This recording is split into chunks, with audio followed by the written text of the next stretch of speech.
My name is Autumn, and I'm 34 years old. 3 years ago, my daughter, Willow, was diagnosed with a rare blood disorder that required an experimental treatment our insurance wouldn't cover. The total cost came out to $82,000. I called my parents in tears, practically begging for a loan, anything they could manage, even $10,000 just to get us started. My father cleared his throat and said they simply couldn't spare a single cent right then. Money was tight, he claimed, and they had obligations of their own.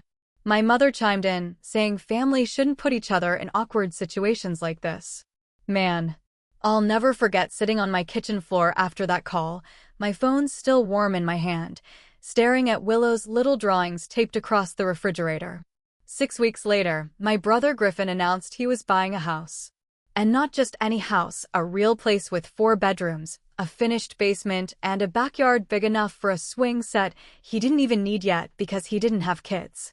When I asked how he'd managed the down payment, my mother lit up with a smile and proudly said Mom and Dad had helped him out. It was a gift, she said, nothing he'd ever have to pay back. The very same month they told me they couldn't spare a dime. I didn't yell. I didn't call anyone out. I just sat there doing the kind of math that makes your stomach drop. After that, I tried everything. I sold my car. I took out a second loan against my house. I even started a fundraiser that raised $11,000 from complete strangers, folks who didn't even know Willow's middle name. But it still wasn't enough.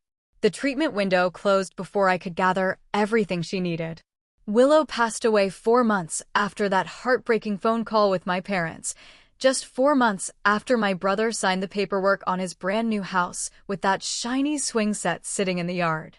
I stood at her funeral watching my parents cry real tears, the kind that make you wonder how two completely opposite truths can exist inside the same people at once. They mourned the granddaughter they lost while still taking pride in the son they'd helped buy a house. For the next 3 years, I built a wall around myself. I still showed up for holidays because I refused to give anyone the satisfaction of saying I'd abandoned the family, but emotionally, I kept everybody at arm's length. Griffin never once brought up the house or the money. Instead, he'd casually talk about his new kitchen island or his home theater setup like none of it had cost anything, like it hadn't come with a price I could never repay. It was surreal, honestly, kinda messed up. During those 3 years, I became a paralegal specializing in trust and estate law, which, looking back, feels like its own kind of irony considering what happened next. I learned how families protect wealth, how they write people into wills and quietly write others out, and how one carefully written clause can determine who gets remembered and who gets left behind.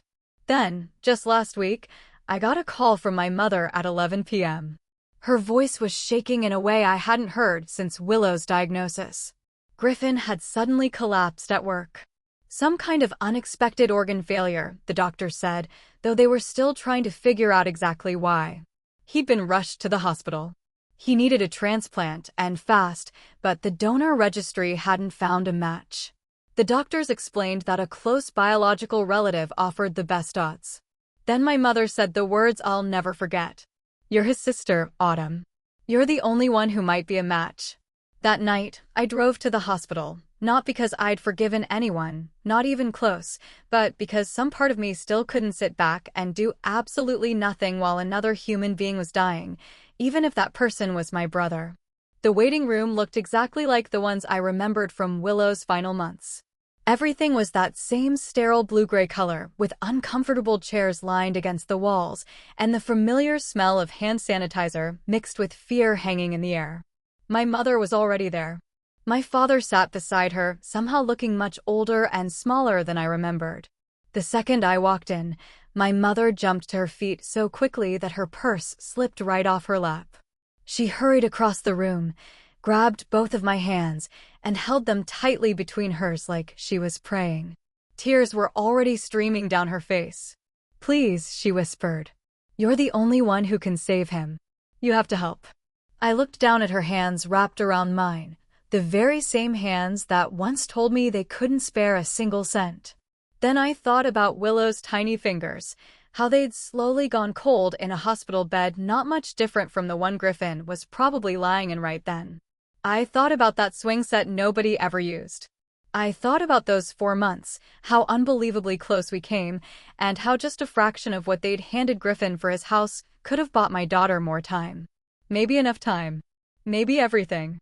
I reached down, picked up my bag from the floor where I'd set it, slipped the strap over my shoulder, and said just one sentence. Calm. Quiet. Final. The color drained from my mother's face like someone had flipped a switch. My father shot to his feet so fast his chair scraped loudly across the floor. Right then, the doctor stepped through the double doors holding a clipboard, looking from one face to another with the practiced expression of someone used to delivering every kind of heartbreaking news imaginable. He looked directly at me and asked, "So, that's a yes? You're willing to be tested as a donor?" My mother's eyes went wide with hope, still holding onto the empty space where my hands had been just seconds earlier. I looked at the doctor, then at my father, then back at my mother before saying the only thing I'd come there to say. No, I'm not getting tested. I'm not a donor candidate. I came here to see my brother, not to save him. The silence that followed hit harder than anything I'd ever felt inside that hospital. It felt even heavier than the silence after Willow's doctor had looked at me years earlier and quietly explained that the treatment window had closed. My mother's mouth opened, then closed again, like she couldn't even catch her breath. "You don't mean that," she whispered. "He's your brother. He's dying, Autumn." I told her, as calmly as I could, that I understood exactly what dying looked like. I'd watched it happen up close to my own little girl while the people standing in front of me decided a house mattered more than her treatment. I explained that I wasn't trying to punish Griffin for getting sick, but I also wasn't about to pretend that sharing DNA somehow erased everything that happened 3 years ago. Life just doesn't work like that. My father tried a different angle. He slipped into that low, reasonable voice he always used whenever he wanted to sound like the level-headed one in the room. He said things had been complicated back then. They'd had financial responsibilities I couldn't possibly understand. Helping Griffin buy a house, he insisted, wasn't meant as a statement against Willow. I looked him straight in the eyes and asked one simple question. If it wasn't a statement, then why was I the only person in this family told there wasn't a single cent to spare, while my brother was handed a down payment big enough to buy a 4-bedroom house with a backyard he didn't even need? Neither one of them answered. Not a word. The doctor glanced between us, clearly realizing he'd walked into something way bigger than an ordinary medical consultation. Quietly, he cleared his throat and said he'd give us a few more minutes before disappearing back through the double doors. As I turned to leave, my mother grabbed my arm. "How can you be this cold?" she asked through tears. "How can you let hatred win over your own family?" I gently but firmly pulled my arm away. "This isn't hatred," I told her. "If it were, I wouldn't have shown up at all." I looked around the waiting room before continuing. "I'm here. I'll sit in this waiting room for as long as Griffin needs someone from this family nearby. If he wants to talk, I'll talk to him. If he needs someone to listen, I'll listen. But my body..." I paused for a second. My body is the last thing in this family that I still have complete control over, and it's not up for negotiation anymore. Period. Those words hung in the air. I took another slow breath before continuing. Grief doesn't disappear just because someone else's emergency suddenly becomes more urgent than mine was ever allowed to be. Nobody responded. A while later, Griffin's wife stepped into the hallway. She'd apparently overheard pieces of the conversation through the partially open door. She looked completely exhausted, terrified, and stuck in the middle of a story that had started years before she ever married into this family. She walked over carefully and asked, almost in a whisper, without a single ounce of blame in her voice, "Is there anything at all, that could change your mind?" I appreciated that she hadn't tried to guilt-trip me. So I gave her the truth.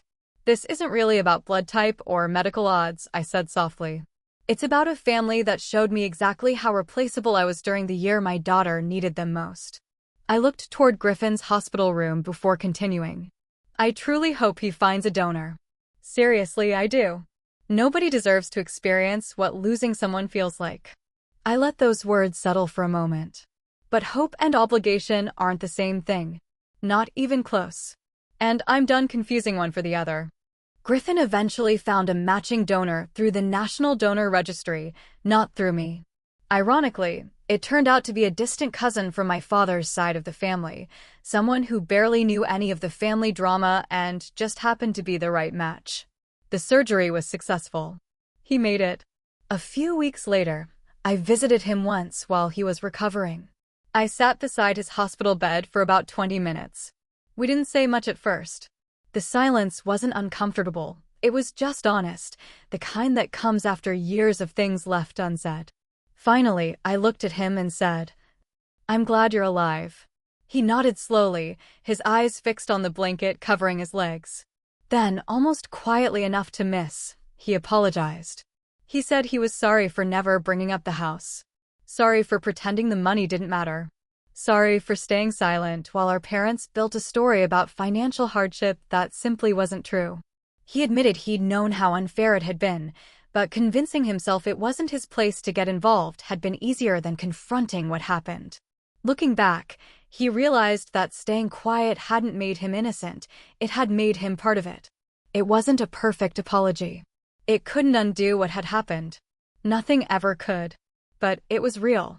And sometimes, real is enough to let a wound finally start closing.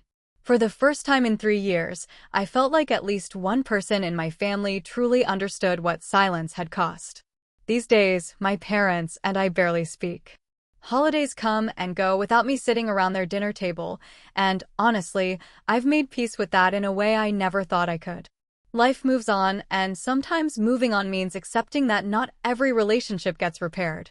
That's just the way it is. Every month, I still visit Willow's grave. I always bring fresh flowers.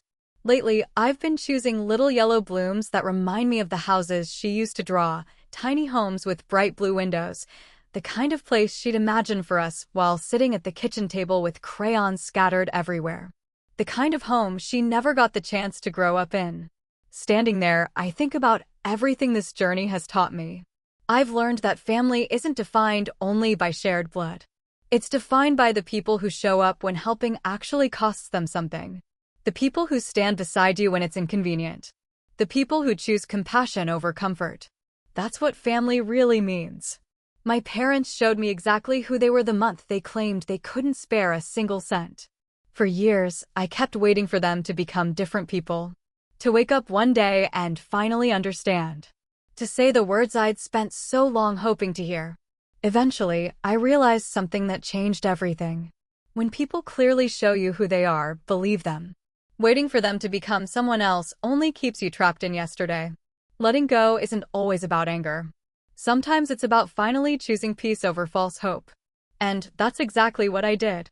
If this story hit home, stuck with you, or made you stop and think about the difference between the families we're born into and the ones we choose to keep close, go ahead and hit subscribe and join this community for more real, raw, and unforgettable stories like Autumn's.